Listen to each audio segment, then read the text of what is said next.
चतुर्थ श्रेणीर समस्त छात्र छात्री को स्वागत जनाई आरंभ करिबा मानसंक धारा पुस्तकर प्रश्नावली 2। प्रश्नावली 2 कौन कहूँ? प्रश्नावली 2 कहूँ जे दुईटी बिंदु जोड़ी केतोटी रेखाखंड पाइबा। एठी गोटे बिंदु, एठी गोटे बिंदु, दुईटा बिंदु जो जोड़वा केते रेखाखंड है ना? गोटे रेखाखंड। आंसर लिखले एकटी रेखाखंड। पुणी सेमती कहूँ कौन? दुईटी बिंदु को प्रांत बिंदु भाव नहीं केतोटी वक्र रेखा गठन करि परिबा। धर जो आम एठी गोटे बिंदु नेले, एठी गोटे बिंदु नेले, बंका तैयारी करिया, बंका प्रांत बिंदु केतटा हबो ना? से गोटे हबो। तेणु आंसर होची एकटी। पुणी कौन कहला? यह कि प्रकार चित्र? या एक्चुअली कौन कहती? रश्मि कहती। कौन कहती ना? रश्मि लेखागला। अच्छा, एटा यह कि प्रकार चित्र?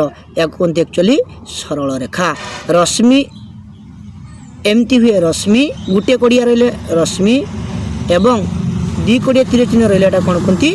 सरल रेखा। आउ टोटाल तीर चिन्ह थी एमती दीटा बिंदु थी, जो एटा एमती जोड़ा गला या कह रेखा खंड।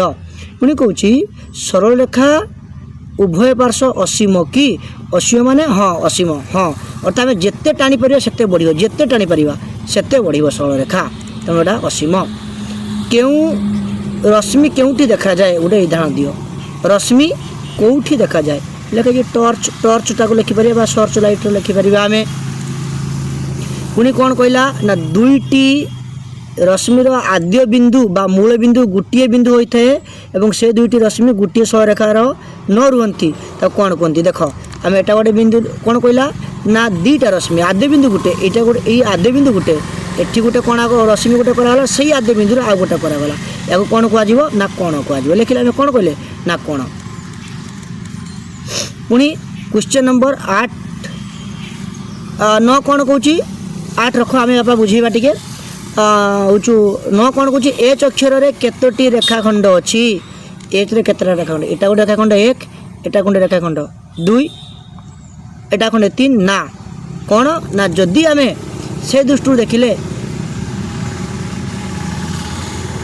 एठी गोटे बिंदु अच्छी, एठी गोटे बिंदु अच्छी, एठी गोटे बिंदु अच्छी, एठी गोटे बिंदु अच्छी, एठी गोटे बिंदु अच्छी, एठी गोटे बिंदु, अर्थात ये गोटे 1, ये गोटे 2, ये गोटे 3, ये गोटे 4, ये गोटे 5। मोट केतटा अच्छी ना? 5टी अच्छी। बुझीपाल पिले? 3टी लिखबनी, 3टी हेल्ले भूल हो। एम अक्षर केतोटी रेखाखंड अच्छी? केतटा अच्छी ना? 4टी। किभली भाव देखिले एटी गोटे बिंदु, एटी गोटे बिंदु रहा 1, एटा गोटे, एटी गोटे बिंदु, एटी गोटे बिंदु 2, एटा गोटे 3, एटा गोटे 4, 4टी रहा। क्लियर पिले? तापरे कौन कहूँ? पाख चित्र रे केतोटी रेखाखंड अच्छी? केतटा रेखाखंड अच्छी पाख चित्र रे? बर्तमान करके देखिबा।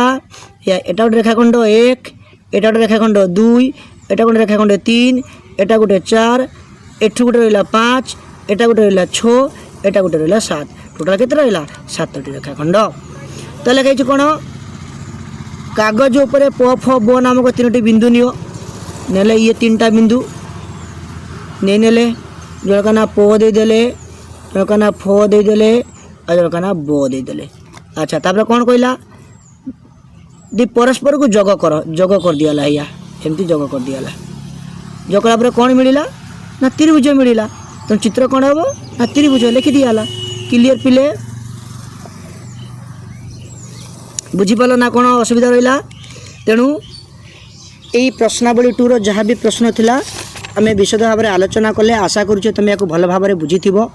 जदि कौन तुम असुविधा थाए बुझे तेज स्क्रीन ले दि जाइए नंबर तुम कॉल कर। जो प्रश्नोत्तर गुड़ाक आम विशद भाव में आलोचना कले, पर्यालोचना कले, ताकू तुम खातार रख लिख। तुम परवर्ती क्लास में परवर्ती वीडियो नहीं आसवा। आज के एतिक। Tata bye bye, have a good day.